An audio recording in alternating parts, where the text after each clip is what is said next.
कचऱ्याच्या गाड्या वेळेवर नसतात, रस्ते नाहीत व्यवस्थित, गाड्या या जागे नाहीत. अस्वच्छता इतकी आहे, इतकं घाणीचं आणि कचऱ्याचं साम्राज्य आहे. म्हणजे वेळेवर ते झाडूवाले ते येत नाही. पाण्यामुळे आम्हाला खूप त्रास आहे.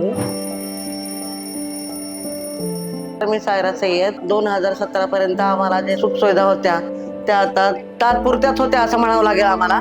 त्याच्यानंतर जे आम्हाला जे असे हाल चाललेत, आमचे पाणी नाही 2-2 दिवस येत आहे आम्हाला, कचऱ्याच्या गाड्या वेळेवर नसतात, रस्ते नाहीत व्यवस्थित, गाड्या या जागे नाहीयेत. आजही पाणी आलं नाही, त्यामुळे आम्हाला टँकर मागवायला लागणार आहे. आणि असं पाणी नाही आलं की मग आम्हाला 500 रुपये देऊन पाणी टँकर मागवावं लागतं. आमच्या लेकरा बाळांना सुद्धा कधी कधी आंघोळ्या जरी करायच्या म्हटल्या तरी आम्ही कधी कधी मुलांना तोंडात पाय धुवूनच शाळेमध्ये पाठवतो. अजितदादा सरकार होते तेव्हा आमचं व्यवस्थित सगळं सोयीस्कर चाललं होतं, सुरळीतपणे चाललं होतं.